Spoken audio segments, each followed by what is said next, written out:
Mic check. Awesome. My mic's working. Oh my god. So excited. I'm loving the music too.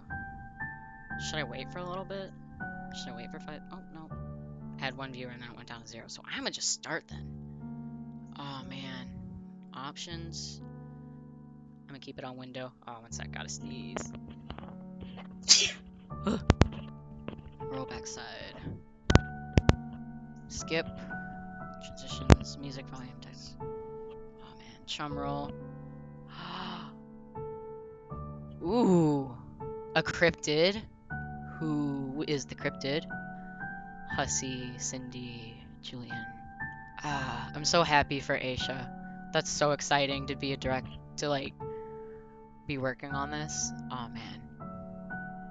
And I'm so excited for Kim. I love their art. Sam Mag, David, of course. James Roach. Ah man. Help me, please. Enter space. Okay. Toggles assistive self-voicing. Ooh. Okay. Let's see what self-voicing does. Takes a screenshot, hides the user. Enter. Advances dialogue and... Okay. Okay. Load. Empty slot. Close menu. Alright, let's start this.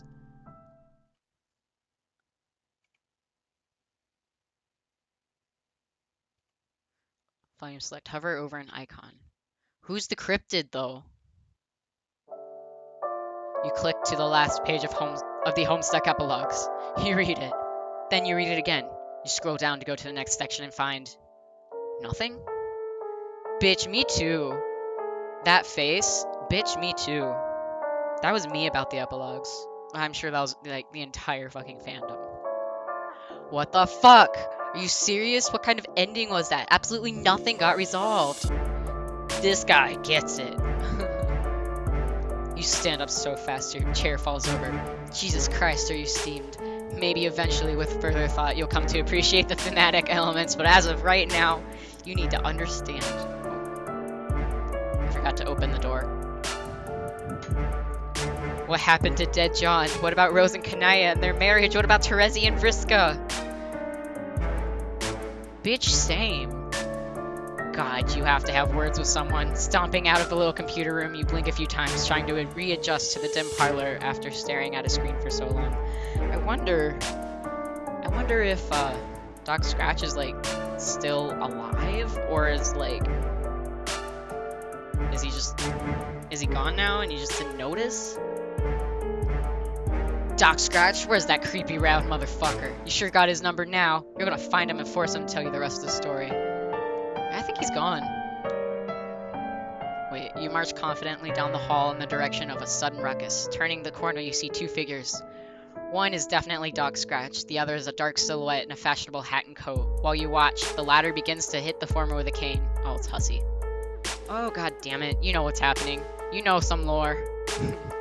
You need to get out of here before this place goes up in flames. Survive now, yell about unsatisfactory narratives later. Jesus, that poor motherfucker just sat and read Homestuck through like one shot. Jesus Christ. Also, hello to viewers. With that in mind, you leave behind this ridiculous altercation, trampling a pile of notes and photographs underfoot as you make a run for the fenestrated wall. See ya, suckers.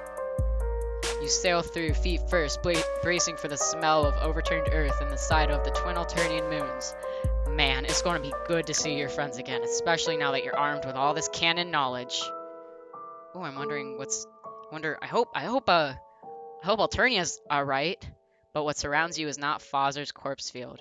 It's a whole lot of nothing. Are you lost between worlds or something? Wait, no. You see a glimmer in the distance. A bright white light. Swallowing down the surge of panic, you move toward it. Oh, so we're going back through the entrance, but the entrance isn't really the entrance anymore. Not even anymore. It's just a hole. A canonicity hole. The light coalesces into the form of a small symbolic house. Hey! You recognize this house! You wonder if you can just sort of... Oh, okay. Well, you did that. A barrage of images hits you. Broken, chaotic flashes, too fractured to make sense of.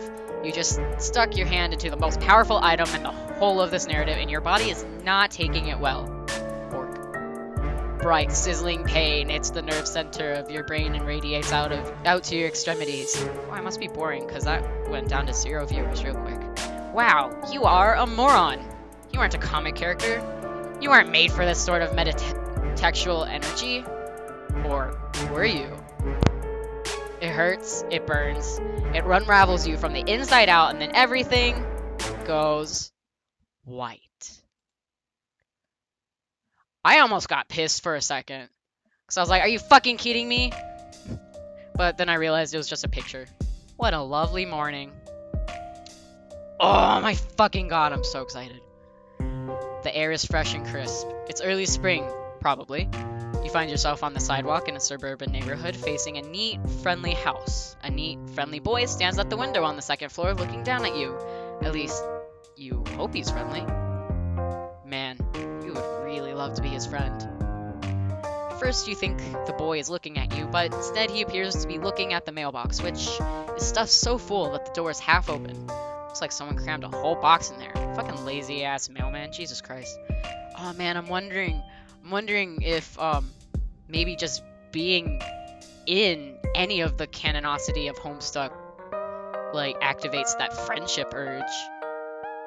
Cause Doc Scratch like deactivated the friendship urge. You good?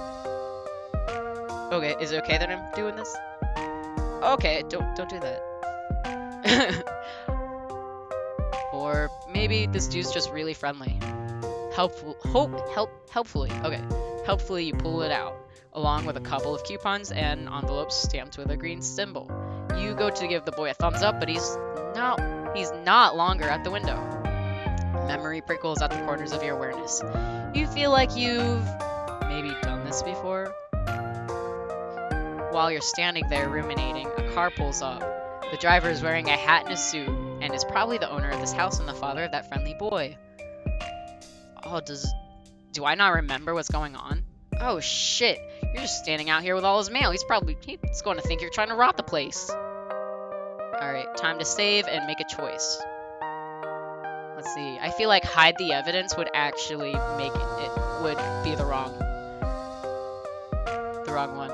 Quick as you can, you turn around and dump everything in the sewer! Dude! Whatever. It was probably out garbage anyway. Who even uses their mailbox these days? Oh, Jesus. The friendly and fatherly figure parks his car, climbs out, and tips his hat at you. Then he walks into the house, not sensing a single thing amiss. The perfect crime. Oh my god, dude. Oh, but here comes the boy out the front door. God, you hope he wasn't coming down for the mail. A residential boy approaches. Wait a minute. This is not the same boy you saw peeking through the window. Possibly is not a boy at all. It appears to be a mysterious gentleman. You wonder what business this fine, upstanding neighborhood gentleman would have of you? Hey! I saw you standing out here messing with the mailbox. I figured you might be the mailman? Even though you're not wearing a mailman outfit. Oh. Oh yeah, that's you. You're definitely the mailman. Your outfit is, it's in the laundry today. You're just wearing your mailman hoodie. See the symbol? It's the symbol of, mail. Nothing stops the mail. That's great.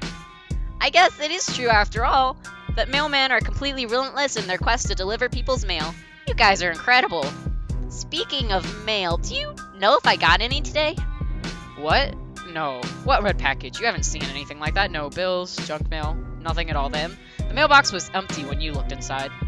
Well, I didn't say anything about a red package. Should I be expecting one?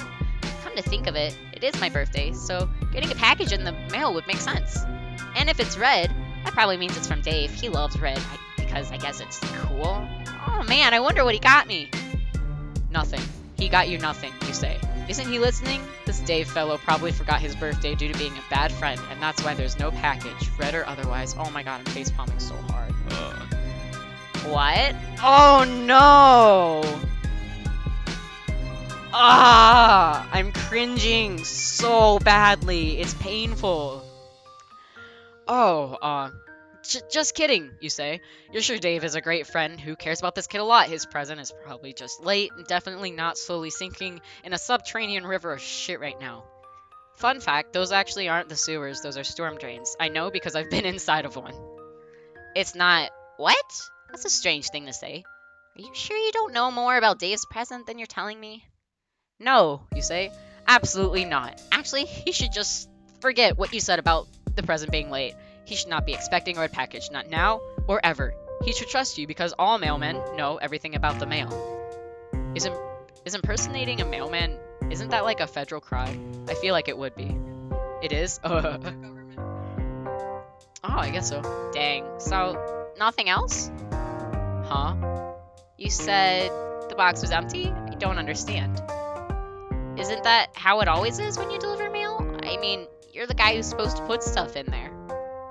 Yes, that's right. You're the mailman, the absolute authority over all mail, which means your word must be accepted without question. When it comes to the mail, he didn't get today. You double-checked and everything. You looked thoroughly through your mailbag for anything with this kid's name on it, and it came up empty. Sorry, dude. You have a mailbag? Where is it?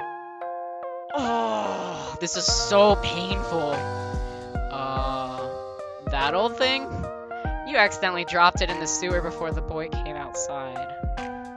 Oh no, that sucks. All that mail, ruined. Maybe I can help you fish it out. Oh, no. You mean, that's fine. Thanks for offering, fine young Samaritan. There we go. But, the government will handle this. There's like insurance and such for sewer-related postal mishaps. Oh, yeah, that makes sense. But what if you missed something in there for me? Like a game envelope or such? Are you totally sure you didn't miss something? Yes, you are sure. You triple-checked and didn't see his name on anything. Besides, it's really ranked on there. Very sewery. All the mail has been befouled beyond any hope of salvaging it. Really, it's best not to even bother peeking inside.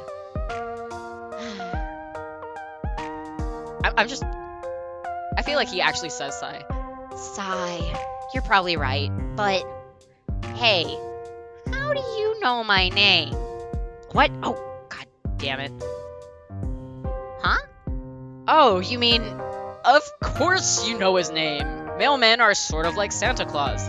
They know the names of all the good little boys on their delivery routes. Wait, okay, that sounded creepy. You really regret phrasing it like that. It was so completely unnecessary. You just know a lot of stuff as an important government official with lots of bureaucratic lists and such. For instance, the name of this young man is... Damn, why do you always paint yourself into corners like this? All you're trying to do is make a new friend. You somehow manage to bullshit your way through the absolute most challenging version of this conversation possible. Okay, you can do this. This young man's name is... Wow, it really could be anything. He might as well have been given a random-ass name this very day, shortly before you arrived, for all you know. Possibly some random name chosen from a forum of such. A forum of types. You'll just have to go with your gut and feel it out. A new friendship is on the line. His name is... Wait, no, he's making a bad face. You're on the wrong track. Oh, he's breaking up. This is good. Nope, bad face again. It's not Jimmy or, Jilliam? That's not even a name. Anyway. Yes, he likes that.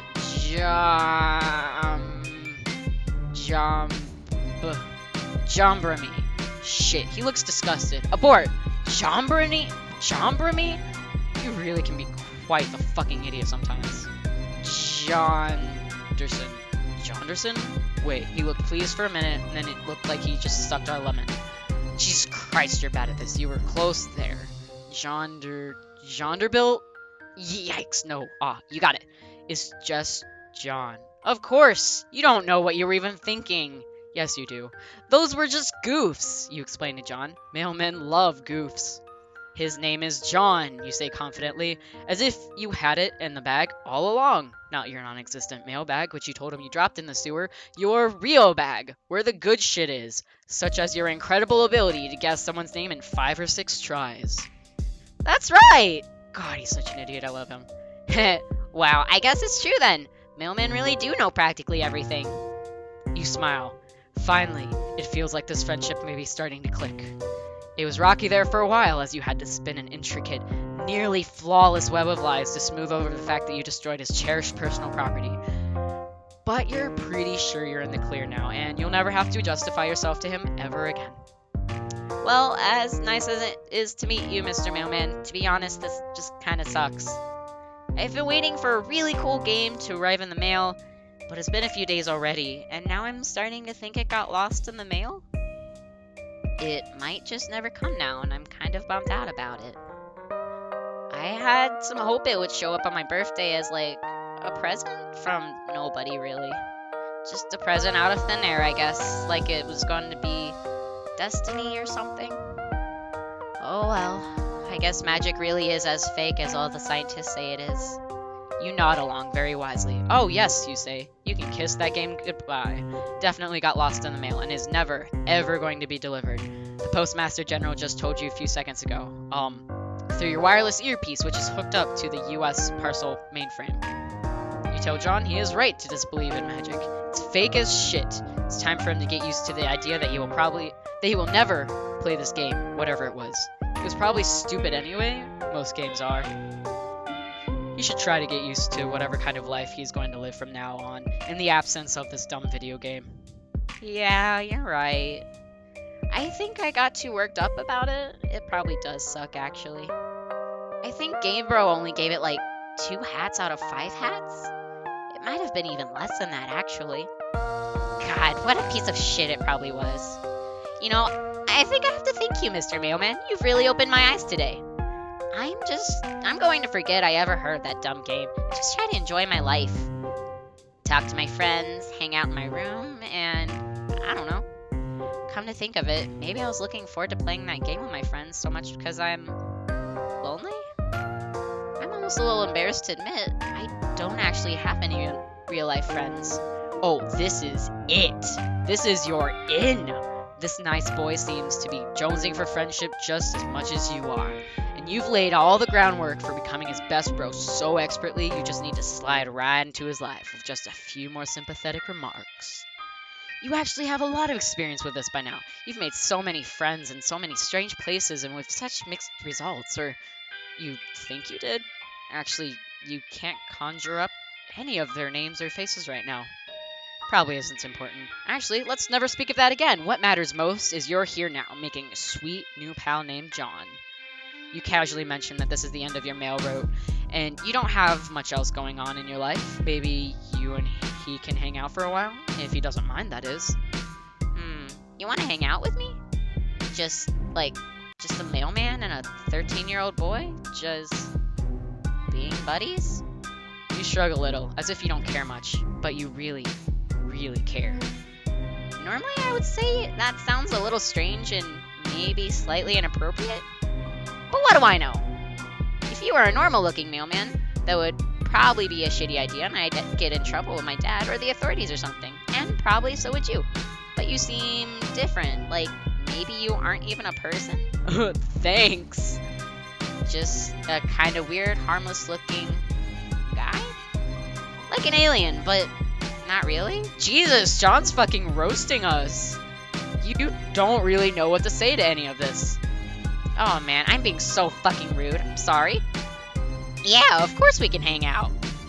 But maybe we should, keep this sort of a secret from my dad? I don't know if he would approve of me bringing a stranger into the house, even if you are very nice and sincerely concerned about my mail problems.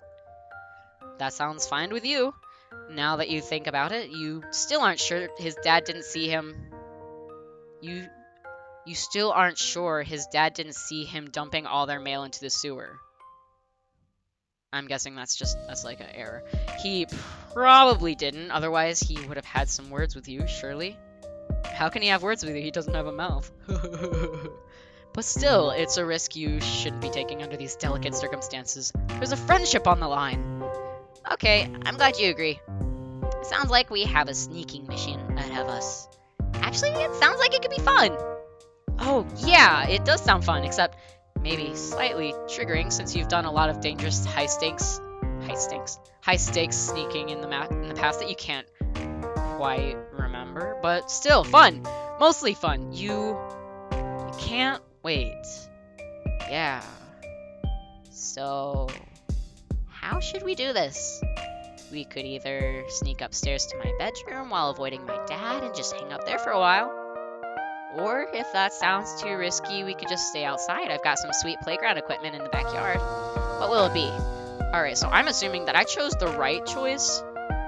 I'm just gonna load real quick and go see what the, not right choice is. Not wanting to behave like a... This is right after he dumped. They dumped.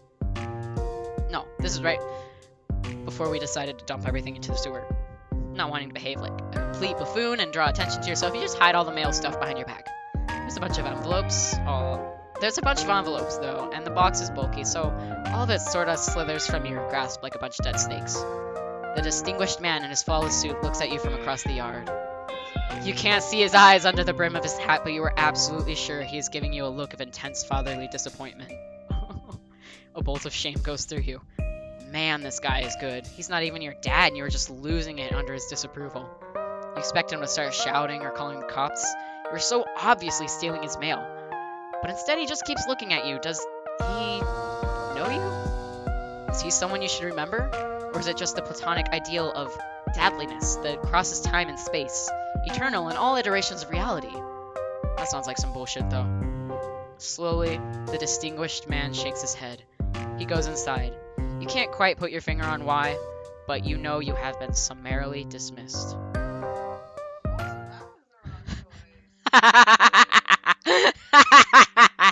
Bitch, same. Oh man, that was fucking great. Alright, back to the right choice. Apparently dumping all of his mail into the sewer was the right choice. Playground equipment, you say? Actually, you tell John you think the fresh air out here will do you some good. Also, that playground equipment he mentioned really sweetens the pot. You hope he doesn't mind. Oh, whoops. After all, as a mailman, you were meant to be outdoors. You took a mailman's oath and everything. Oh, yeah, John will probably believe that. Here we are, a grown-ass adult, just lying our asses off to a 13-year-old we just met. That sounds really fucking creepy. I mean, I'm guessing that they're a grown-ass adult. I think it depends on the viewer. I'm a grown-ass adult, and I slept with Link. That's not a sentence I really ever wanted to say out loud. Sure, no problem. I totally understand. It gets really stuffy in there, especially with all the baking my dad does. We can hang out in my yard. Feels like it's been ages since I took a spin on the old pogo ride. Pogo ride, he says. Well, that just seals the deal. You bow flamboyantly and gesture for him to lead the way. But you quickly regret doing that because it was a little much. Pogo ride, pogo ride, pogo ride. Behold the pogo. I can't say that many times. Well, here it is. My backyard in all its glory. They're a space-time enigma. Hell yeah, they are. I hardly ever come out here anymore, honestly.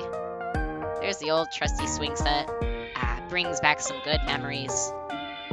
And there's the pogo ride. You better hop on it before I beat you to it. Oh, I feel like this is a bad end. We're gonna, like, die. Hey, just kidding. That thing is a death trap. Oh, okay. You should really go nowhere near that thing unless you like dying. I like dying. Oblivious to the humorous nature of his remark, you shake your head solemnly. Oh no, you say. You're pretty sure dying sucks and you never want to do it again. Huh? That's a weird thing to say. Are you saying you've died before? Or is this some sort of weird mailman joke? Oh, haha. Yeah, you mailmen like to joke around a lot, sometimes very darkly. Gets very stressful delivering the mail sometimes, and sometimes you just need to blow off some steam by making light of your mortality, and,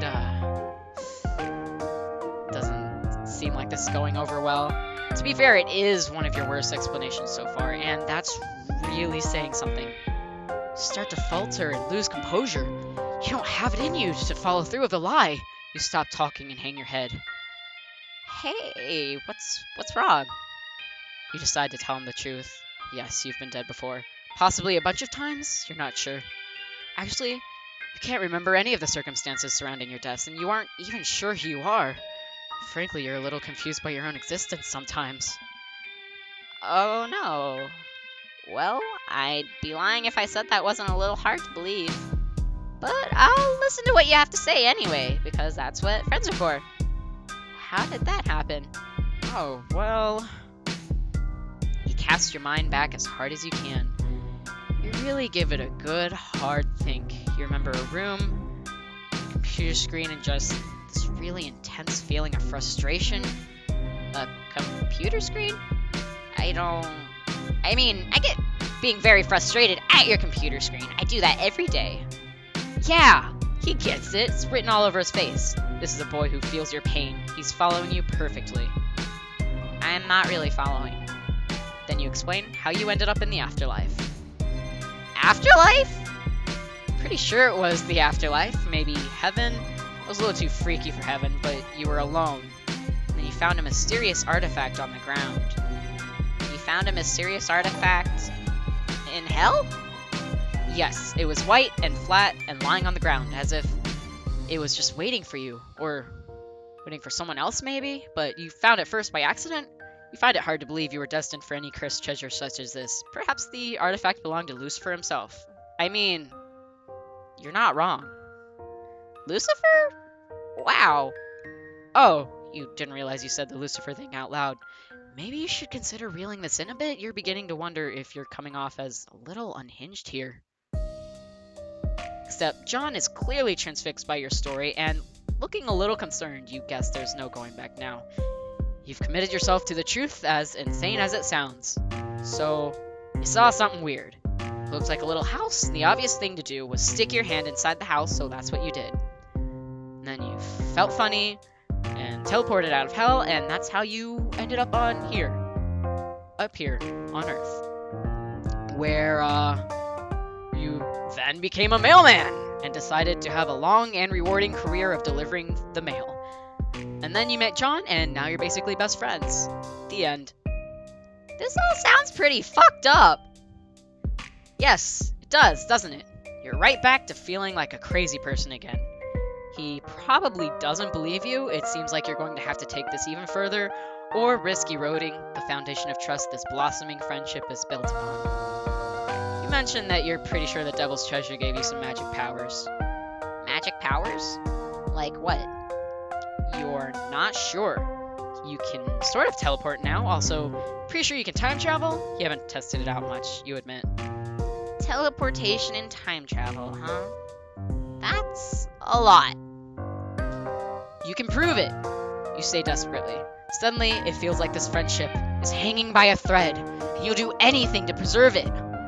It's time to bring out the big guns. The revelation to this boy that, contrary to all known scientific wisdom, magic is far from fake. It is real as shit. For instance, you remind him that you both almost went up to his bedroom but decided not to, because the trek across the house was too risky. But what if you could just teleport there? So, I'm gonna say that I made the right choice. I'm gonna go back real quick and see what the wrong choice was. Let's go inside. When you enter the house, an overwhelming odor of freshly baked cakes hits you like a punch in the face. Wow, there is also a lot of clown bullshit in this living room. Clown statues, and you don't have time to take it all in because your buddy John is grabbing your hand and rushing you upstairs before his baking maniac of a father can emerge from the kitchen and catch you in the act. He slams the bedroom door behind you and breathes a sigh of relief. Woo! Hard to catch a moment of peace around here, what with all this adoring fatherly doting and round-the-clock cake production. I feel like I'm suffocating around here. It's not just because the thick aroma of Betty Crocker products makes me feel like I'm being gassed in a bakery.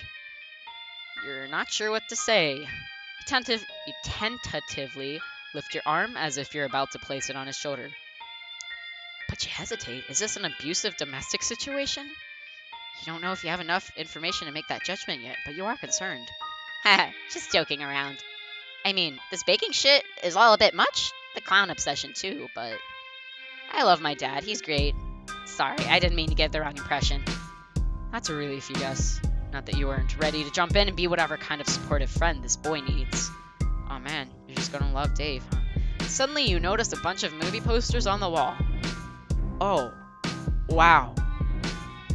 These are all really bad. You won't dare say such a thing to your new friend, though. You immediately begin lavishing praise on all of them, especially that one, which appears to be Mac and Me? Oh, for fuck's sake. When it rains, it pours, you guess. Nevertheless, you insist it is one of humanity's peak cinematic achievements. Mac and Me? You seriously like it? Personally, I think it's a piece of shit. I just have it up there because, well, I don't even know why. Not even I can defend the film. To each his own, I guess. I'm happy to hear you like all the other movies, though. You're all incredible. You have good taste. Except for liking Mac and Me, though. It's complete garbage. Okay, you can admit you got a little overzealous there. Maybe dial it down a notch? You really don't have to try so hard. There is a moment of awkward silence. You hadn't really thought this far ahead, and apparently neither has John. There must be something you can both do to advance this friendship. He's starting to look self-conscious now. Poor friendless kid really doesn't know how to entertain anyone in his home, does he? You can see now that your friendship is needed now more than ever. You have to step up. So, what do you typically like to, Suddenly, something gets John's attention. It's coming from his computer. Oh, hey, can you hang on a second? My buddy Dave is pestering me. Oh man, I've been in this situation. You like go over to someone's house and then they get like too busy like texting or emailing someone else and then you're just kind of like sitting there. John settles behind his desk. Dude, what are you doing? Dave, you'll never guess what I'm doing right now. Are you opening the birthday present I got you? Oh, no. Sorry, Dave, but I think your present got lost in the mail. Fortunately, I think it might be gone forever. John, what the fuck? Maybe you can just send me another one? Whatever it was? Dude, no. The thing I got you was fucking priceless and irreplaceable. If it's lost in the mail, there's literally zero chance you'll ever see another one like it ever again in any shape or form. Wow. That sucks. Oh, well, whatever. TBH, that's probably the fate it deserves. What was it? Never mind, just some more ironic trash from your best and coolest bro in the world. Just forget it. If I tell you, you'd probably be sad it's gone, so this is a secret I will take with me to my fucking grave. Do you understand, Egbert? Yeah, that's fair. So, what are you really up to? Are you playing that dumb game with Rose yet? What? Oh, no. That got lost in the mail, too. It's also gone forever. Holy fucking shit, John. I leave you alone for 2 seconds and everything goes to hell. This is why I can't stop pestering you for even a second. You just lose complete control of your life the moment I turn my back. How do you even know it got lost in the mail? Like, how can that be formally verified in any way? You haven't even been waiting for it that long. Because the mailman told me so. What? Okay, I know this. I say this almost every day, but that is actually the dumbest thing I've ever fucking heard. It's true, he was quite sure about it. First of all, John, mailmen don't know shit. They're just guys who walk around handing out letters and stuff. They have zero knowledge of the greater workings of the mail, let alone the specific fate of any given package. Unless there's a tracking number or some shit. But even then, the mailman isn't the really guy who deals with that. The only way a mailman would know for sure is if some mail got lost, is if he was the one who lost it. Or like deliberately fucking destroyed it. Between the game and my sweet present going missing here, something smells goddamn fishy here. John, are you sure the mailman didn't just steal all your shit? Of course I am. I don't know, man. He wasn't even holding anything when I talked to him, not even a mailbag. My alarm bells are going fucking haywire here. It sounds like this incompetent dipshit just lost all your mail and tried to cover his ass. No! Are you sure you didn't fuck it up somehow? Like get mailman stink on it, and in a fit of shame and panic, like, buried it, or dunked it in a smelly hole? Dave, this is insane. You're being so paranoid. Besides, aside from the birthday present, why do you even care? You think the game is stupid and you don't even want to play. Yeah, well, I was lying my ass off to sound cool and aloof. Of course I want to play this game. It's like this whole rad thing we're all going to do as friends, and now it's ruined. Aw. You're right, that is a shame. I'm sorry. I don't know, there's just some feeling I had that we needed to play this thing for, like, destiny reasons or some shit. Sorry to blow my cool cover and start sounding like Jade or whatever, but I'm kind of pissed off, especially now that I know you won't get your sick bunny. Bunny? I love that expression. Forget I said that. Oh, okay. Anyway, all that aggravating bullshit aside, what were you gonna say? Oh, right. I made a new friend. What? A friend. Bullshit. No, it's true. John, this is so unlike you. You don't have fucking friends. None of us do. We're a bunch of total losers. I know that, but today is a different story. I think I might be branching out a little, socially, like turning a corner, becoming a valid and legitimate person well on his way to adulthood. Ugh. Come on, Dave, why can't you just be happy for me? Fine, so you're hanging out with this person right now. Yes, he's in my room, rummaging through my stuff. He's quite the character. Who is this guy? Please tell me he's not cooler than me. I couldn't handle that. He's not cooler than you. Nobody is, Dave. Okay, thank God. So, tell me about him. Well, you know the mailman I was talking about earlier? Yeah? Well, you see, it's the mailman. Jesus fucking Christ. What? John! No. What's the big deal? Do I even need to explain why a 13-year-old kid shouldn't become buddies with a fucking mailman and hang out with him in his room? Does your dad know about this? Well, no. But I'm trying to avoid him. He's one of his baking frenzies. You do realize this is the same guy who likely stole your game and my beautiful present, right? He probably sold them in the black market, or worse, he did something fucked up, like flush them down the toilet. He didn't do that. Dave, it would make no sense to do that. You are being crazy. Okay, dude, but you're the one chilling with a random postal worker in your bedroom on your B-day. I'm just looking out for you. What sort of sick fuck would even want to come in your house? How old is this fucking guy anyway? I don't know. He seems to be sort of ageless. What? Dave, that's the thing. He's barely even a person. He's just a friend. I feel like I'm losing my mind. Listen, I don't expect you to understand. He's just a fun, harmless person who appears to have no particular defining qualities whatsoever. What is so crazy about that? Nothing, I guess. I don't even know anymore. Fine. Enjoy your new buddy. It is your B-day after all, so you get to call the shots. So, what's next on the agenda? What's he even doing now? Well, it seems like he's got a little bored while I've been talking to you, and he spread most of my belongings across my bedroom floor to examine everything. And now he's just messing with stuff, like whoop, whoop, whoop, whoop, whoop. There we go. Messing with stuff, like my magic stuff. It's pretty cute. I like this guy. John, I'm going to run something by you. I hope I don't blow your mind or anything, but what if this guy isn't even a mailman? What? Dave, no. I refuse to accept that. Okay then, genius. Tell me this. What is he wearing? You said he has no defining qualities? Well, clothes are defining qualities. So what are they? Okay, he isn't wearing anything but a sweatshirt. But I didn't want to mention that because I knew how it would sound. I see. So, no mail uniform, no mailbag, no like fucking mailman hat, just nothing. Yes. But that's not weird or anything. I told you, he's like a pet? Shit, that's probably condescending. You know what I mean. Part generic person-y type guy and part like just a fun, friendly sort of humanoid creature? I'm really not explaining this well. The point is, he said he's a mailman, and I believe him, because he's my new friend. End of story. Okay, he's the fucking mailman. I don't even care if you think he's fine then, okay? Whatever. So like, cool? Guess we have a new friend. Do I get to meet the mailman sometime or what? That's a good question. I hope so. I wouldn't be surprised if he found his way over to you. Can't put my finger on it, but something tells me he is a well-traveled fellow. You really think he's going to travel his ass 2,000 miles over here to come visit me? You never know.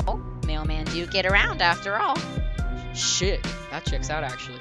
Okay, I'm getting kind of excited now. Yeah, that's what I like to hear. I should probably get going. He's really going at it over there with all my bedroom crap.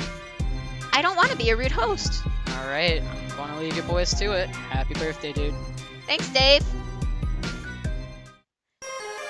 Da da da da! Victory!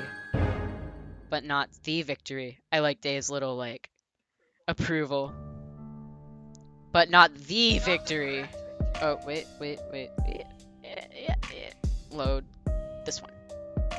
Alright, we're telling him about magic. Sounds like a handy trick. I'm still guessing this is all bullshit, though. Like a prank. That's okay. I love pranks. Ah, but it is no prank. At least, you think. You've never actually tested this power at all. God, you hope you don't end up making a fool of yourself. Everything is riding on this. Hey, what are you? Here goes nothing. Zap! Whoa! It worked! Unbelievable. Do you know what this means, Mr. Mailman? You shake your head.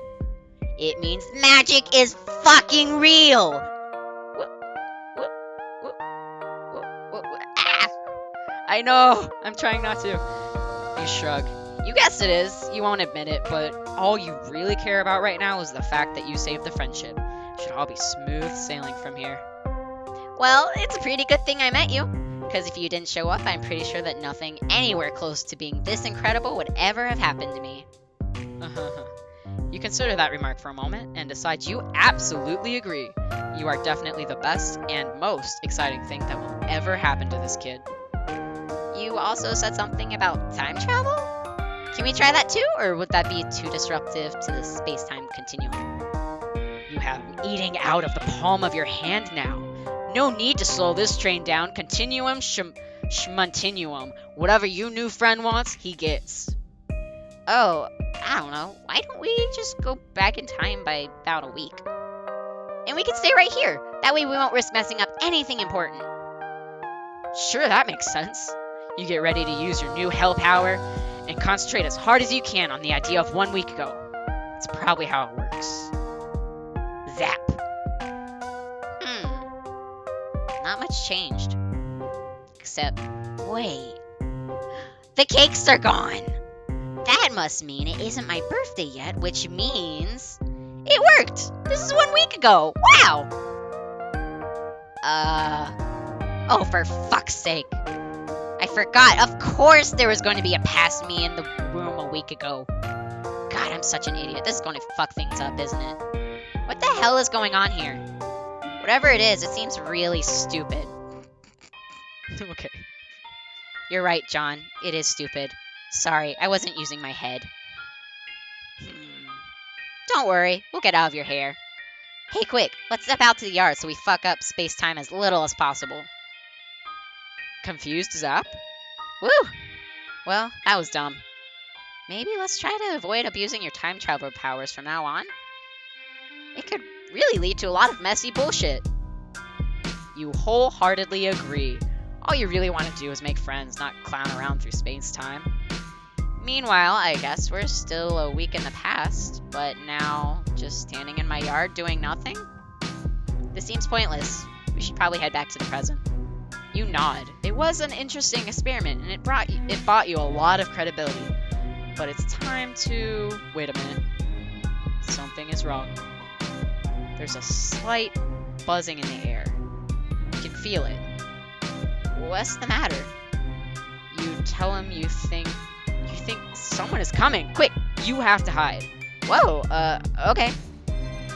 You and John dash into a neighbor's yard and hide behind the fence. You peek into the backyard to see what's happening. Suddenly, you see it. The energy you were feeling was a whole group of teenagers randomly teleporting into John's backyard. Okay, I know what's happening. What the fuck? And then there's Big John, right? They're all dressed. You examine them more closely. They are all dressed in ridiculous, colorful outfits. Is a circus in town? There did seem to be a lot of clowns in John's house. Maybe this house is some kind of globally recognized headquarters for traveling clowns. But they're not really clowns, just teens wearing strange pajama-looking clothes. 8 of them, to be precise. On closer inspection, one of them seems familiar. The guy in the blue pajamas. You think it's your new friend John? But he seems older, definitely not a 13-year-old kid like your buddy here. None of them are. They all appear to settle in for a while to talk amongst themselves. The guy in the yellow Speedo gets down to business on the pogo ride, totally oblivious to its dangers. Go, Jake, I believe in you, buddy. There seems to be a serious atmosphere hanging over this group of teens. Important decisions are happening. It's completely baffling to you, and by the look on your buddy's face, to John as well. Suddenly and uneasy feeling settles over you. Like you're witnessing something that was never meant to be seen by anyone. Perhaps a rendezvous point established by this group of teens for exactly that reason. That no one would think to be watching this quiet suburban backyard right now. Should you stay and listen? Or go? You're not sure what to do. You can't shake the feeling that something highly inappropriate is happening here just by watching. Like you're beholding a moment so divorced from an authoritative chain of events that to even witness this moment is not only narratively compromising but extremely cursed. Hey, is that guy in the blue pajamas me? You pat John on the back. You can only imagine what's going through his head right now. He hasn't seen a time travel duplicate himself in, well, minutes. Man, I look so much older. What am I even wearing, and how are all these people? Wait! I know some of them. That's Rose and Dave and Jay with dog ears? I don't know the others, though. Wait, I know what's going on. They must be from the future. It is the only explanation, especially since we just did some time travel ourselves, thus proving magic to be real. Did you have something to do with this, Mr. Mailman? You shake your head. You are just as surprised by this nonsense as he is. Seems one or more people from this group have somehow obtained similar abilities offered by the hell treasure you touched. Hell treasure. I guess they are all from a few years in the future, when we're all a bunch of older, cooler teenagers. Maybe we all go to college together or something? Maybe that's where we make these 4 new friends. There's something familiar about all of them, but I can't put my finger on it. But why do we all look so ridiculous? Did I join a troupe of traveling street performers, thus following in the footsteps of my father? What?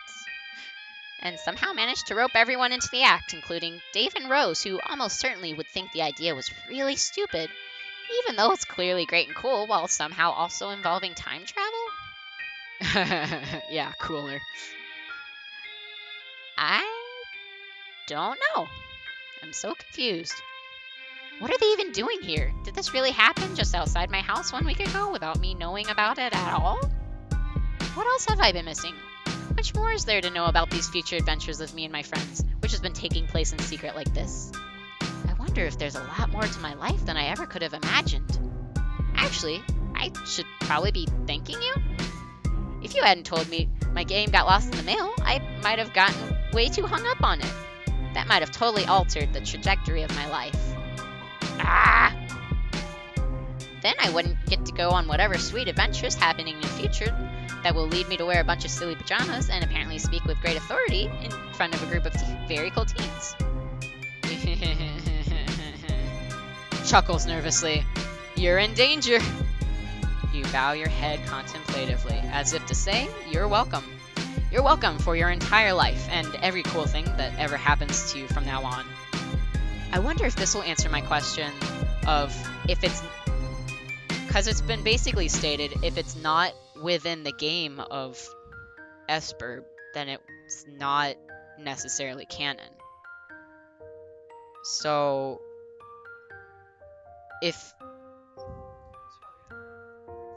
Yeah, but if it's, extra canon outside of Esper, outside of the game, then none of this will really matter.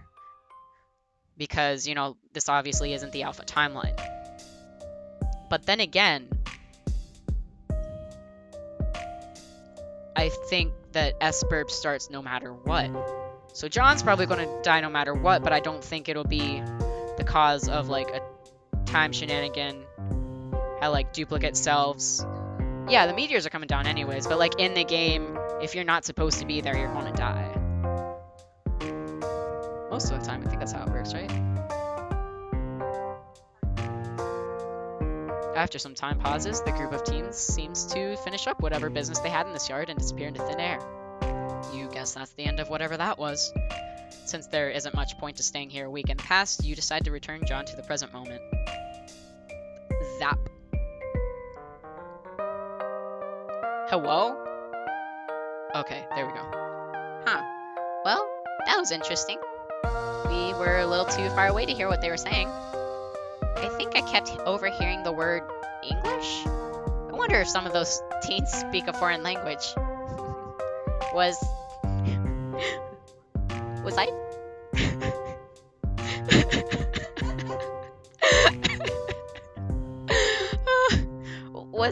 Was I teaching them English? Woo! This sure is some shitty speculation. It makes no sense at all. I guess the only thing to do is wait until I become that John, and then find out for myself. Sounds exciting, but also a little overwhelming. Damn, I'm gonna need to think about this. You watch as John spaces out for a solid minute, thinking about his absurd future. You glance toward that swing set, wondering if the fun times John had planned for you were going to continue to recede further into the distance as he comes to grips with his mysterious destiny.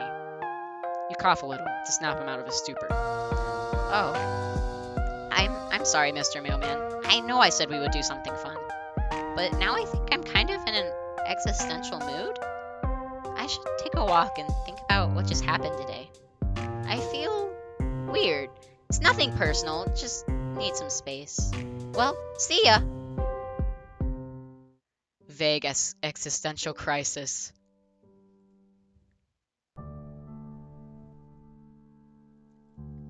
I need to know who the cryptid is.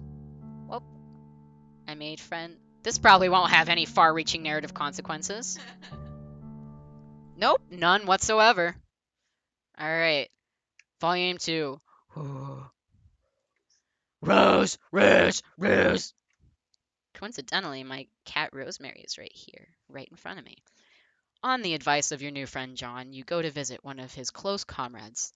Close, only figuratively speaking, since it seems she lives all the way on the other side of the country.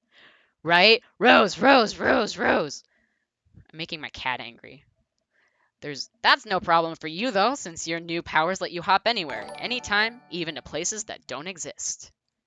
Well, you think your powers let you do that? Oh, I totally read that with the wrong voice. Well, you think your powers let you do that. You just have this distinct metatextual feeling that you could pretty much go anywhere at this point. You know, that doesn't make sense. I'm going to have to speed read because I got to leave at like 12:10. There's nothing that doesn't make sense about friendship, though, and that's exactly what you're about to do. Friendship, that is. You're about to do some friendship by making a new friend. Her name is... You check your notes. Rose. Looks down at smudged writing on hand. Raj. This is her house, apparently. Looks kind of weird and modern, and it's situated in the middle of the woods for no good reason you can think of. Also, it's pouring rain, which is not what you would describe as an ideal friend-making conditions. Still, nothing stops the mailman, not from delivering mail nor making friends.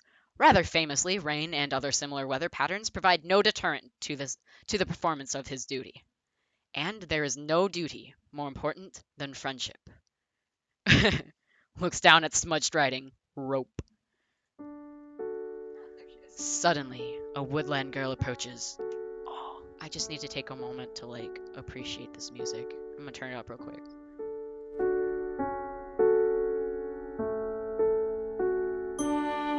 Oh, man.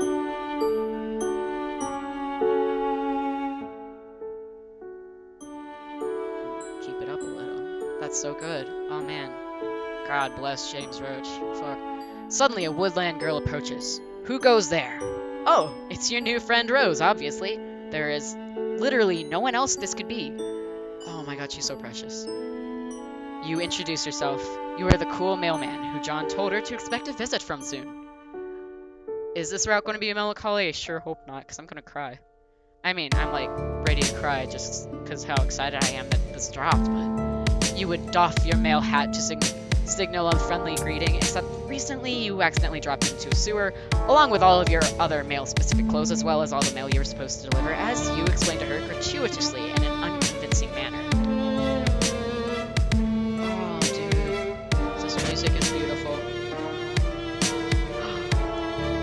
motherfucking motifs, bro. Ah, fuck. I think this is my favorite song so far. Well, not that I've listened to a shit ton of it. It's not a great start, you admit. But you've done much worse. Is it pretty loud? I'm sorry. Turn it down a little.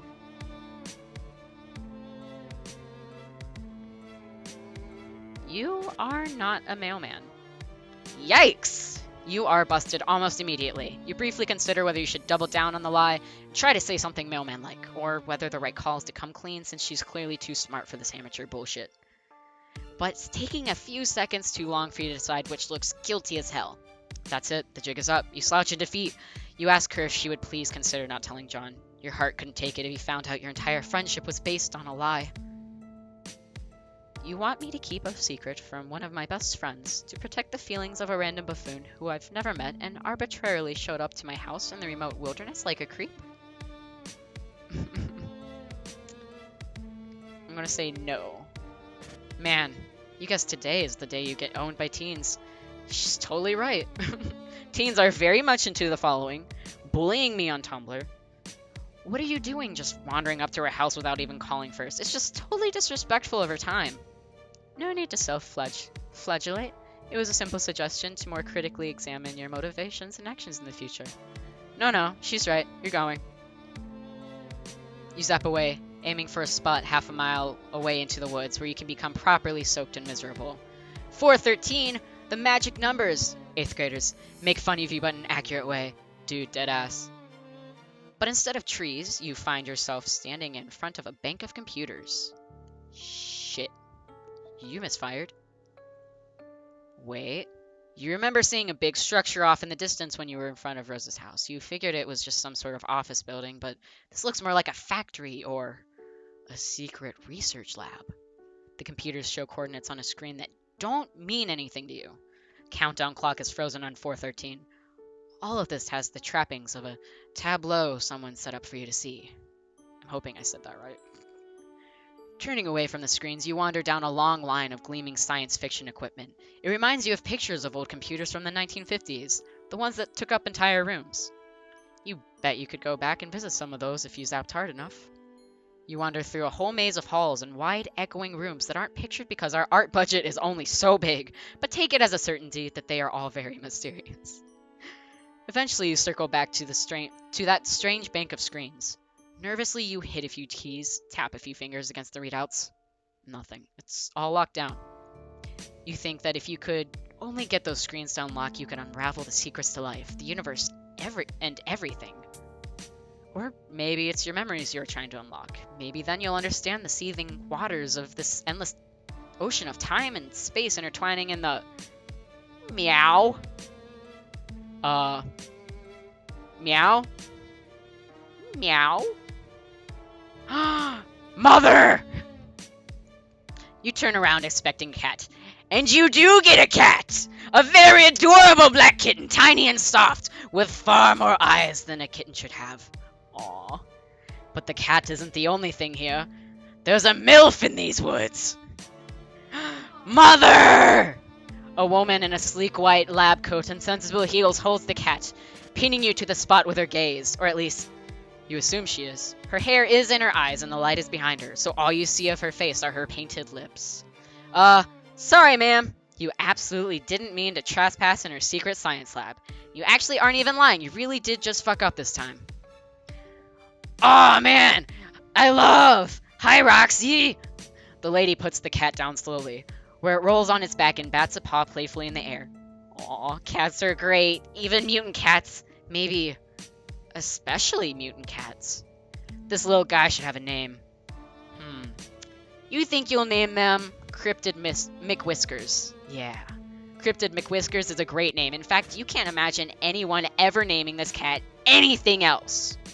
You hold out a hand to Cryptid McWhiskers and wriggle your fingers. It rolls onto its feet and saunters over to you. This must be the cryptid that we friend. It is as soft and fluffy as it looks, and its 4 eyes blink up at you with utter trust. At least this kitty will be your friend. The ominous clack of heels on cement reminds you that you and Cryptid McWhiskers are not alone.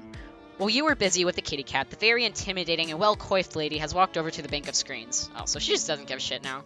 She's like, yeah, same shit as always. Or she's drunk? I don't know. God, I love, like, I mean, I know she's not, like, the greatest mom, but Roxy is a smart gal. She presses a button, and it must have some sort of fingerprint recognition or retinal scanning. Or maybe she's just better at things than you are. 'Cause it works for her. On the floor a few feet from you was a round gray protrusion. A platform on the floor. You saw it earlier, but you had no idea what it was for, so you just ignored it.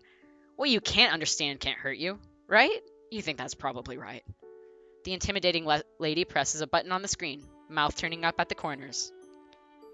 I'm a little nervous now. Oh, it's just a Okay. I just wasn't expecting, like, oh, dead-ass, real-ass pumpkin just to pop in. Okay. Just a picture of a pumpkin. A flash and a pop, like the pressure in the room changes. You feel it in your eardrums. A pumpkin appears on the round gray platform. What pumpkin? Fuck! Yeah, that's just Roxy's voice now. It's a printout of... You aren't really sure what she's trying to say here. Maybe a pumpkin appear... Making a pumpkin appear out of thin air is impressive, but it probably would have been more so if you hadn't been popping in and out of existence all day. I know, she's spoken! It's gonna take more than a pumpkin to impress you. Pumpkin. What pumpkin? Okay, Roxy. Okay. The lady shakes her head and hits another button. The pumpkin vanishes and in its place is a tiger. Yes, you heard that right. A whole ass tiger. Orange and black, big teeth, and big paws. For a second, the two of you just look at each other. Honestly, the tiger might be more shocked than you are. Kinda sucks to think about. One second, you're just chilling on the savannah, mauling antelopes and drinking out the waterhole, and the next you're in a secret lab in upstate New York, staring down a very unappetizing looking protagonist. How... I did not see the tiger image. I haven't seen shit. Apparently you are appetizing enough for it to want to get a taste though, because it looks from you to Cryptid Whiskers and back again. Then it charges. Oh my Jesus Lord Christ. You try to book it out of there. The lady in the lab coat looms up in front of you. She's saying something. You strain to hear her. The tiger is right behind you. The lady or the tiger? At the last minute, you remember that you have magic powers and you choose the third option, teleporting the fuck out of there. Oh, not again. You just zapped into yet another unknown building, although from the view out the window you think you might be in Rose's house. Also the fact that Rose turns the corner in the hallway and stops short, still in her rain gear. Her eyes are very wide. You wave awkwardly. That snaps her out of it. She stands up straight, sliding easily from shock to superiority. She has the umbrella inside. That seems like a very Rose thing to do, though. So, you thought you'd just let yourself in? After wasting my time mumbling about the mail, a gaudy display of manipulative self-recrimination, and then popping out of existence to leave me asking myself if I'd finally lost my mind? You hadn't meant to do any of that, especially not the last part. She isn't losing her mind unless you both are losing your minds together. Rose looks over you. Finally, she seems to decide that you are for real. Your predilections towards mailman mimicry weren't all that John told me about. Oh? He also said that you had certain powers. Powers of teleportation and time travel. I told him that he must be mistaken, since it's a well-known and accepted fact that magic, although a popular and highly engaging subject of fiction, is fake as hell. Oh, your zappy powers? No, those are totally real and not fake. Real in a different way than you being a mailman is real, since that is actually made up. You know, mailmans aren't real. She's still got her umbrella open. Hey, doesn't she know that's bad luck? Luck is also fake as hell. Okay, go off. You say you can do magic. Prove it. But she just saw you vanish out in her front yard. Like I said, I could be losing my mind. Fair.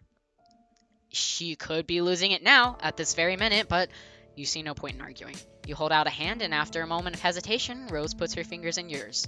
Her nails are long and sharp and painted a glossy black. She closes her eyes and her umbrella droops.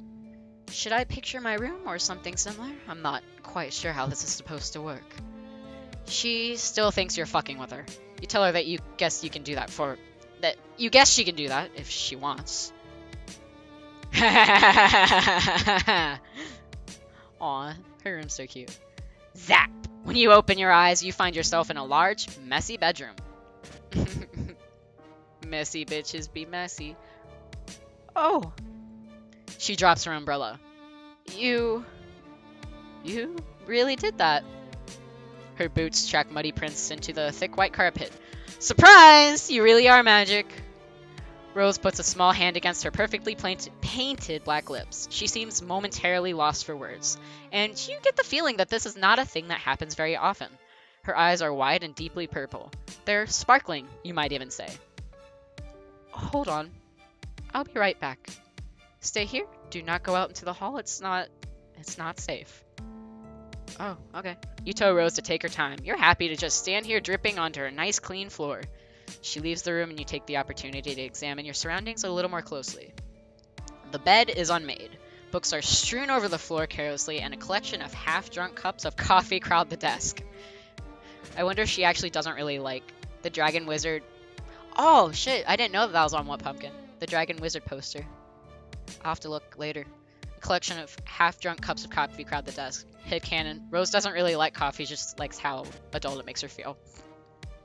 Half-finished knitting projects lie in soft piles all over the room. In fact, there's a lot of evidence that this room is often occupied by someone with a lot of interest who has trouble settling down and putting her attention to one thing at a time. Oh, we ADHD mood up in here, bitch. It's either nothing or everything, or nothing or one, all the time. Man, you relate. Not with interest, but with friends. You can't imagine settling for just one. Rose has a number of posters on her wall, although nowhere near as many as your friend John. Calendar hangs beside the window. Days ticked off with little X's, all the way up to 4/13, which is circled. You step closer to read the year date, up in the corner. 2009. But what the hell do you care about the date? You can make friends any day of the damn week, rain or shine, night or day. Rose sure is taking a while out there. She told you that it wasn't safe out in the hall. Maybe she hadn't just been quipping. Maybe she's actually in trouble? What should you do? Ho ho ho. Yes. So, I'm gonna say, every choice I've made so far that I thought would be the wrong choice is the right choice. So I think normally the wrong choice would be to stay put. So that's going to turn into the right choice. So I'm going to go look for her. You were too anxious to sit still, and you aren't the sort of person who just sits there and waits for friend opportunities to fall in their lap. Better to run headlong into danger, or as much danger as a minimalist upper middle class house in the middle of the woods can offer. Rose has told you that it isn't safe. You creep out into the hallway where a bunch of things happen more or less simultaneously. A deluge of quick-time events that you had no idea were coming. Lightning flashes in a perfect, jagged line across the tall window at the end of the hall, followed immediately by a crash of thunder, so loud you think the house might be falling down. Abruptly, all the lights go out. Another flash of lightning, and for a vertiginous moment you see a long, thin figure superimposed against the window. You freak the fuck out, jumping about a foot in the air and yowling like a cat. Small hand lands on your shoulder and you jump again. Calm down. It's just me. Rose speaks in a normal tone of voice, and it's jarring. The house is echoey and cavernous, and there's just something about a dark house on a stormy evening that makes you want to whisper. Is it evening? I told you to stay put for a reason. It's too early for my mother to be sauced enough not to notice random strangers in her house, and I don't want to go through the tedious process of explaining who you are. That's a cute expression. You have a perfectly understandable reason for why you left, and that reason is that you were lonely. Same. Rose snorts. Oh. Cold! You mean you were cold? Well, you are soaking wet. Follow me. Oh, I suppose so. 3 hours ahead of John. I don't know where John lives. California? Yeah. East side. Washington. Oh! I don't know my lore. All I know is Dave's Texan. She grabs you by the wrist and tows you down the hall. You wonder if you should warn her about the strange, wraith-like creature you saw by the window, but you don't want to freak her out. Although her mom might be at risk too. Whatever. Moms are tough. She'll be fine. This probably isn't the first time she's gone toe-to-toe with a weird Slenderman. This house looks haunted as shit. Rose brings you to a dark laundry room, then motions you to take off your hoodie, which you do gladly because it's soaking wet. I'm naked! That's interesting. The design on the front, does it mean anything? Oh, yeah, it is kind of cool, that blue line that zigzags on one end like lightning. Looking at it makes you feel unsettled. You realize Rose is still waiting for a response, so you just hand her the hoodie and tell her no. You're pretty sure it's just an abstract sign. Ugh! Just let me remember my friends, please! I guess since they don't belong in canon. Oh, that hurts my heart. Oh, that hurts my heart. Then you stand there while she tosses the sweatshirt in the dryer, feeling the alarming currents of a memory in your bloodstream. You're sure there must be something you forgot to do. You continue to feel weird as Rose hits the dryer button and nothing happens.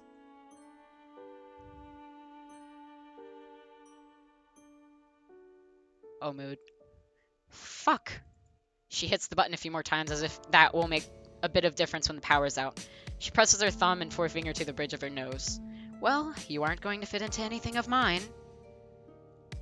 She leads you down more long, dark hallways. Man, this house is unreasonably huge. You ask Rose if a lot of people live here. No, it's just me, my mother, and a horde of liquids not soluble in water. Here, try not to drip on the carpet. Okay. You aren't sure how you're supposed to manage that, but okay. This room is large and dark, and when Rose parts the curtains, a flash of lightning illuminates a 4-poster bed, a long counter, and a shelf covered head to foot in bottles. Rose vanishes through another door, leaving you to peruse. This is all liquor. Shit, this is a lot of booze. Here, I'm not sure what you would want to wear, but this should work until the power comes back on and we can dry your clothes. Rose hands you a long soak robe. She won't miss this. I don't think she's ever even worn it. She has this whole closet full of fantastic clothes that she never puts on. You take the robe and go into the large master bathroom. It's kind of a mess. The tub looks like it hasn't been cleaned in a long time. Ew, you heard of towels, Rose? The robe gives you the same knotted feeling of familiarity that looking at your hoodie did, but you put it on anyway. It's a relief to get out of your wet clothes. You hang them carefully on the shower rod. When you head back out to the bedroom, you find Rose standing in front of the wall of liquor. She's holding a bottle of Grey Goose and squinting at the label like she's trying to read the nutrition facts. I've often wondered what exactly the merits of consuming this are. It tastes quite literally like burning. She opens the bottle, and before you can protest that she is in by no means the legal drinking age and wherever the fuck you are, she puts the bottle to her mouth and takes a sip. She splutters. But remember, MSPA don't remember shit but remembers Grey Goose. Blech! That's terrible! You could have told her that. Straight vodka isn't for the uninitiated, even fancy vodka. You take the bottle from her. She hesitates for a moment, then lets it go. You set it back on the shelf. This really is quite an impressive liquor cabinet. Liquor wall, liquor room. Her mom must really have a refined palate. Don't strain yourself. You can say it. What's the point of mincing words? She's a fucking alcoholic. Wow. This is intense. You're not sure if you're prepared for something that's heavy. You're kind of counting on some silly shenanigans. Maybe a couple of funny jokes. You aren't cut out for this. You get the feeling that at some point you might have been cut out for this. You might have been the sort of person your friends or potential friends could count on. In fact, you know on some level that this is true, but whatever you're trying to nail down any sort of specifics, you find a gaping lacuna in your experiences. It's all just white noise. Rose's shoulders slump as she stands surveying her mother's bottles. She doesn't even have the decency to hide her distasteful habits. Who needs an entire wall of liquor bottles? She doesn't have people over. She doesn't have any friends. This is all just for me. Just more of a passive-aggressive act as a femme fatale, 1950s housewife with a death wish. It's just like the wizards. Wizards? Don't worry about it. You know how long it's been since I've had a home-cooked meal? And I'm not saying that because I require or even deserve meow. A lovingly crafted culinary masterpiece every time I sit down to eat. That's going a bit far. Bro, this is hurting right in the meow meow. I know John complains about being plagued by fatherly concern every chance he gets. He's overwhelmed by pastries whenever he ventures from his room. I'm glad my mother doesn't poke her considerable nose into my private affairs, but I'm sick of eating oatmeal. Rose! I told you, don't worry about it. But you will worry about it. You worry about all your friends, all 2 of them. Rose smiles with half her mouth. Seems to be about all she can manage.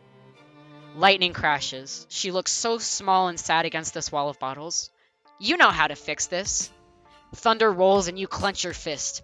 A friendship clench. You don't know who you are. You don't know why you're here, but you do know that surely you have these powers for a reason. And what better reason than helping a poor young girl with her troubled home life? Rolling up your flappy sleeves, you get to work. What are you doing? You start with the dark liquors first. In your experiences, those cause worse hangovers and are more likely to contribute to the absence of hot, motherly meals and the overconsumption of oatmeal. You grab 2 bottles of rum and 1 of bourbon, which you tuck in one armpit. Then you zap out of the house and into a clearing in the nearby woods. A couple of hours ago, before it started raining, you drop the bottles and go back for more. Are you just stealing all of my mother's liquor? Is this your solution to her alcoholism? Don't worry, Don't worry. Rose can thank you later. Thought it was going to be about hot moms. Something smells like it's burning, and I hope that's an outside smell and not an inside smell. You go for the tequila neck. Is that an outside smell? That's an outside smell? Is someone burning rubber? Jesus, smells awful. You go for the tequila next. Then the vodka. They're re-asphalting the driveway. Oh, that's why it smells like shit. Then you get sick of this organized approach and just start grabbing whatever the fuck and dumping it in the past. Epilepsy warning. Hopefully. Aw. Rose watches you do this for a while, then she hops up on the counter, crossing her legs, and starts texting. Wow, she's really so intent on a conversation that she isn't even noticing you fixing her domestic situation. That's not how you fix a domestic situation. She keeps giving you little fleeting looks, and you're pretty sure she must be talking about you. You should just let her talk. It isn't right to try and invade your friend's privacy. You attempt to resist the temptation, which you fail at immediately. Not even an overused meme can save you. You zap behind her onto the counter where you can spy on her private correspondence. I'm trying to think of a good voice for Jade. I don't know anything about them. I'm sorry. That sounds too much like John. Sigh. And here was me trying to take advantage of your uncanny ability to make guesses verging on prognostication. I am recently considering a reevaluation on magic. You don't know who this person is. Maybe you should just... You go back in time a couple minutes to when Rose started her conversation. Your past self is busily zapping back and forth carrying liquor bottles. You hunker down so you don't see yourself and cause a paradox or whatever the fuck. Yeah, I feel like John and Jade both sound like nerds. Out of a morbid curiosity to shine a light on my future, I come with metaphorical hat in hand to ask you to consult your dream clouds. Do you happen to know anything about a strange cardboard cutout creature masquerading as a mailman? Are you sleeping?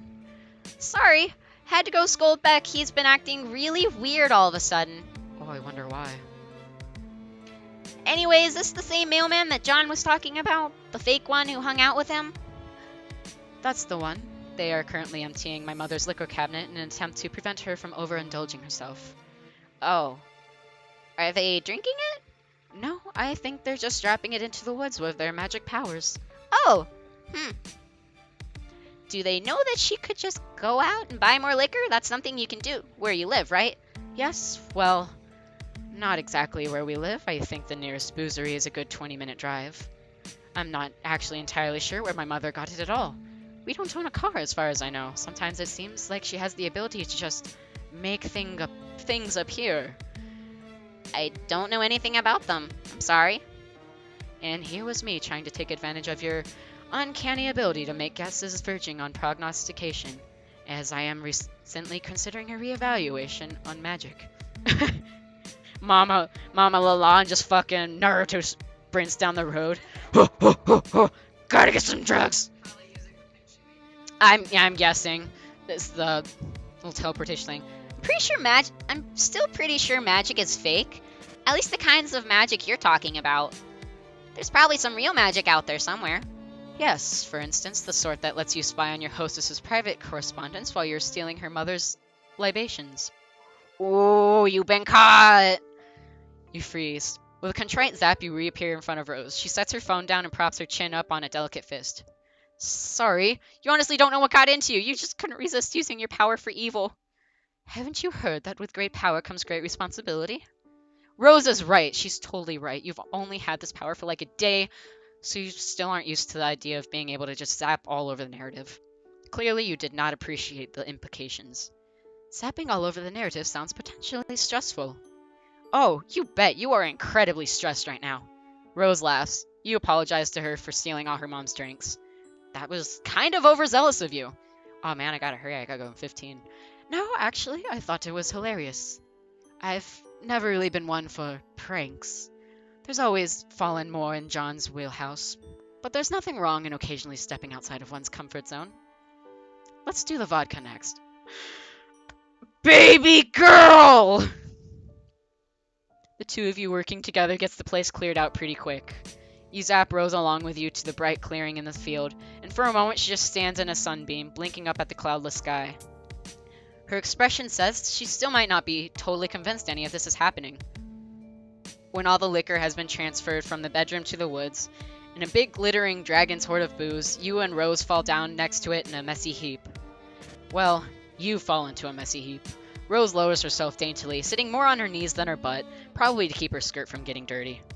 You get the idea that even though she lives in the middle of nowhere, she doesn't spend a lot of time outside. You tell her again that you're sorry you spied on her correspondence with her green friend Gigi. Get good.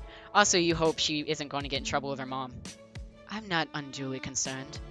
I'll tell her where it all is in a couple of days, although by that time I'm sure that at least a good third of it will be water damaged. I'm sure this will have fantastic implications for our relationship and not at all exacerbate the emotional problems underlying her addiction. You laugh awkwardly. Well, now you just kind of feel like an asshole. Rose lies back on the grass and raises a hand to trace the curves of a fluffy white cloud. She closes her eyes. Perhaps it's just projection on my part, or wishful thinking. But ever since I met you, I feel like something has changed. I bet it has. Or rather, something has failed to change, if that makes any sense. I bet it has! It's probably nothing. Her eyes flicker back open, endlessly purple, fixed on the sky like she can see something beyond it. And once again, you feel that there's something really crucial that you forgot. Man, I love Aisha's writing. She wrote Rose's route, and it's just so good. But at least you've made a new friend, and even if you don't think Rose's brand would ever allow her to call you as such, you're lying in a sunny clearing next to a pile of alcohol, and honestly, it doesn't get much more friendlier than that. Oh, this is so cute! Alright, time to go doom myself. Alright. Loading. Yes, please lie to your friend. Yes, that's what you want. It's an interesting proposition, if for no other reason than its audacity. I admire your resolve in the face of humiliation. This doesn't mean we're friends, though. Oof. Rough. Well, that's fine. You're hopeful. Your mind is fuzzy, but you think you remember this. You're good at this. You're excellent at making people like you through underhanded means. You can't wait to take advantage of this 13-year-old girl's goodwill. Okay, wow. Not like that. Let's not be fucking weird. In fact, let that be the last creepy thought you have for comical purposes. S-grade jokes only. Let's all get our brains out of the gutter. Rose raises a thin brow. There's something unsettling about her deep violet eyes. You're pretty sure most humans don't have eyes like that, but what the fuck do you know? You're a stranger around these parts. Wait, aren't you a human too? Whatever. It's not a big deal, not when there are friends to be made. Or something. Do you want to come inside, unless I'm interrupting your internal monologue, of course? Far be it from me to ever cut short any sort of navel-gazing sidebar. It's just ever so slightly wet out here. I didn't mean to put that accent in there. You would absolutely love that, if it's not too much trouble. Of course, you wouldn't want to put Rose out. You're lying, though. You're 100% fine with being absolutely infuriatingly obnoxious if it means making a friend. Rose purses her lips, considering. Your predilections towards mailman mimicry weren't all that John told me about. Oh? He also said that you had certain powers. Powers of teleportation and time travel. I told him that he must be mistaken, since it's a well-known and accepted fact that magic, although a popular and highly engaging subject of fiction, is fake as hell. Oh, your zappy powers? No, those are totally real and not fake. Real in a different way than you being a mailman is real, since that is actually made up. Is that so? Prove it. You shrug. Easy enough. You hold out a hand, and after a moment of hesitation, Rose puts her fingers in yours. Her nails are long and sharp and painted a glossy black. She closes her eyes and her umbrella droops. Should I picture my room or something? I'm not quite sure how this is supposed to work. She still thinks you're fucking with her. You tell her that you guess she can do that if she wants. Alright, is it just gonna, is it just gonna be everything? Alright, so both of those choices led to the same thing. Let's stay put. Your patient pays off almost at once. Rose is back and looking significantly more put together. Also, she's brought you a towel. Here. I'm not overly attached to anything in here. It's mostly just childish nonsense I haven't yet bothered to rid myself of. But I'd appreciate it if you tried not to drip on any of the notebooks. She has changed out of her raincoat and boots, and she's dressed in a neat black skirt and a white shirt with a purple blob thing with tentacles. What is it with these kids and their blob shirts? Now that's dealt with. Please sit down. She crosses her legs. You suddenly feel like you're at a job interview. Friend interview. You wish you were a little less damp. Actually, let's switch places. You're still pretty wet. You don't want to get her bedspread messed up. Don't worry about it. That's what washing machines are for. Now, let's talk about magic, which up until now I have always taken for granted as being something confined to storybooks. Rose takes a wistful look toward her bedroom window, grayed over and blurry with raindrops. You get the feeling that she's doing it for effect. Maybe that's why she wanted you to switch places with her. And then comes you, the not-a-mailman, with a penchant for showing up and attempting to make friends with unwitting children. Well, fair. She's got you there, but honestly, she might be a child, but she doesn't really seem to be unwitting. On the contrary, she's really quite witty. I'm glad you noticed. She folds her hands and clears her throat. You think that if she had any notes, she would be shuffling them. And so, the question remains, are you a good witch or a bad witch? Or are you a wizard? We've already established that you are not a public servant. Is there a difference between a witch and a wizard? Oh man, I gotta hurry, I have 8 minutes.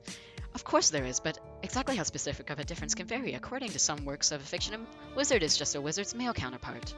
But in certain mythologies, for instance, Arthurian legend, the difference appears to be class-based. Wizards reside at court and are classically trained, while witches are self-taught and run wild through the forest. I won't deny that those differences tend to be often gendered as well. You ask her which one she is, a witch or a wizard. Me? Rose shifts, uncrossing and recrossing her legs. You shrug, say she just seems to know a lot about him. I know a thing or two. But can I tell you a secret? Oh my god, Rose. She has no idea how much you would love to hear her secret. I find them, wizards I mean, utterly reprehensible. They disgust me, everything from their foppish rows to their grizzled beards. It's my mother who is the wizard enthusiast in this house. Although, she glances from side to side theatrically. Most of the things Rose does seems to be at least a little bit theatrical. She kneels on the carpet beside the clutter of books. I don't show these to many people. Actually, I haven't shown them to anyone. Not even John? John seemed to be a pretty cool guy. Definitely a guy worth sharing a few secret notebooks with. Rose laughs. No, I haven't shown them to John, and I've only shown Strider to punish him. You nod, pretending that you know who this Strider person is. You are a totally normal dude with an absolutely ungodly number of friends. Harry Potter fanfic time. A shadow moves to the center of you. A trembling moment of deja vu. You do have a lot of friends. Don't you? That feels true, but the only people you know here are John and now Rose. Weird. You try to put it from your mind and listen to Rose again. She's still talking about this mysterious Strider, flipping through one of the journals too quickly for you to see anything specific, only that it is full from cover to cover. As if my modest writings are the sole source of homoerotic tension in his life, when his brother is the one who insists on filling their home with assorted dick butt for ironic purposes. Rose rolls her eyes. Oh, Oh boy, you missed the beginning of that. It probably made way more sense than it seemed like. Rose is searching through her notebooks, checking markings on the spine that seem to be some sort of cataloging system of arcane symbols. Where is... Oh, right. She does something quick and complex with her fingers, and another notebook pops into existence and falls into her lap. You gape! She really is a wizard!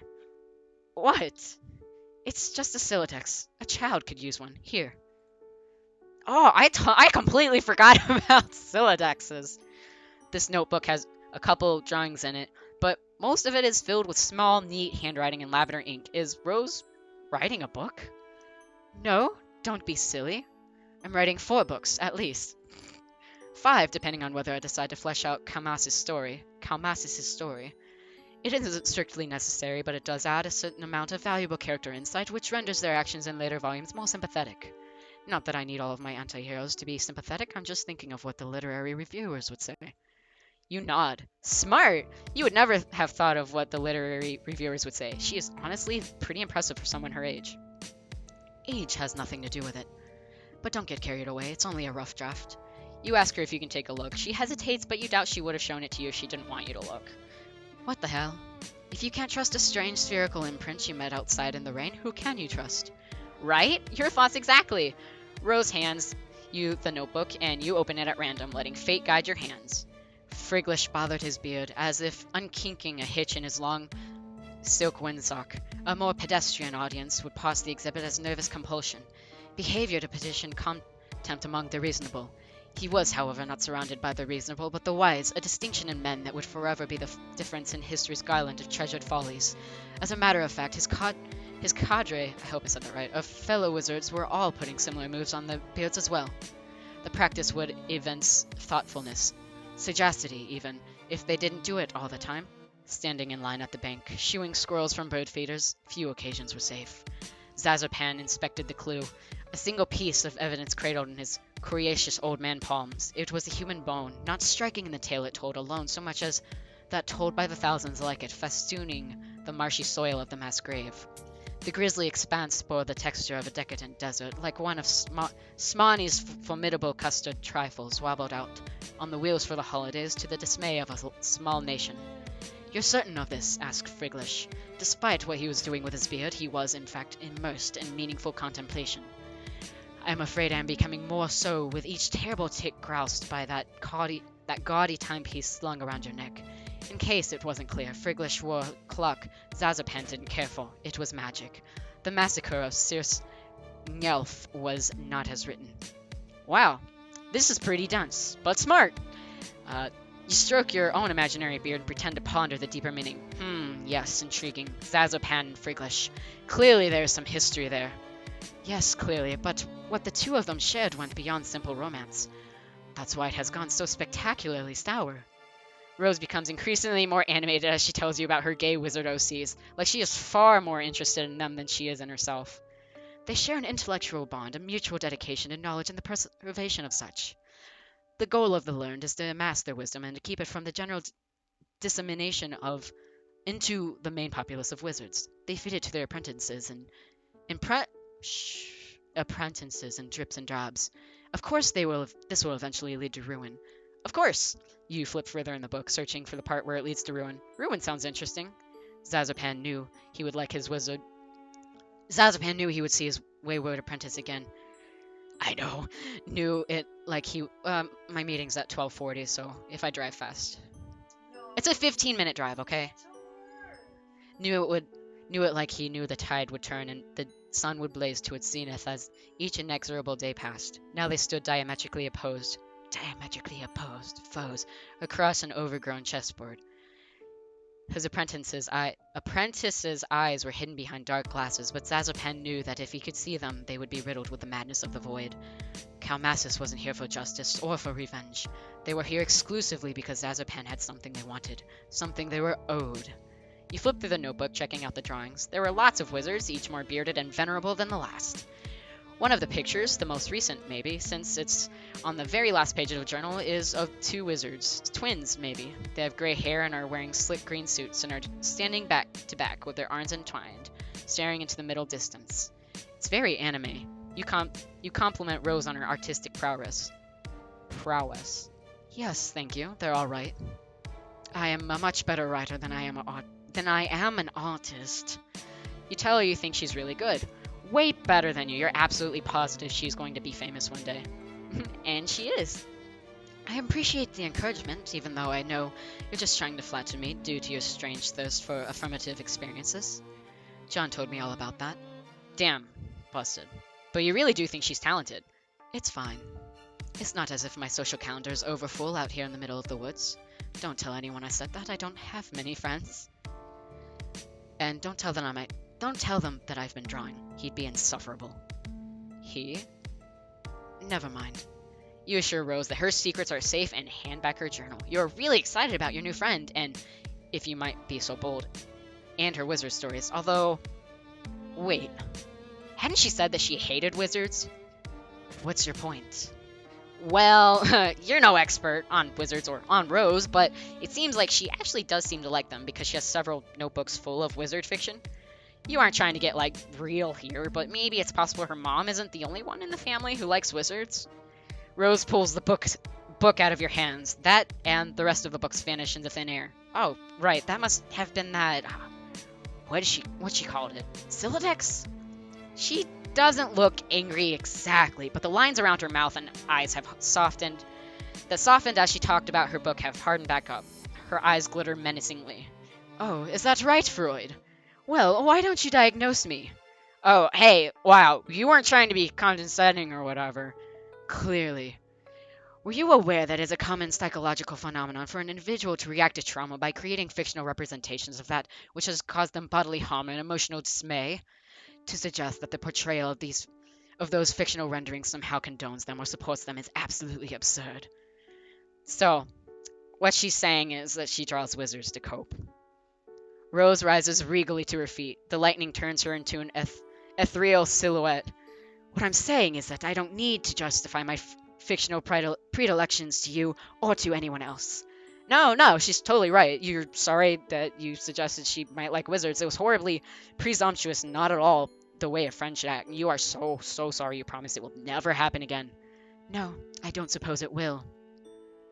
It's probably just because Rose's hair is such a pale blonde, but it almost looks like she's glowing in the dim bedroom, like light behaves a little differently around her than it does on everything else.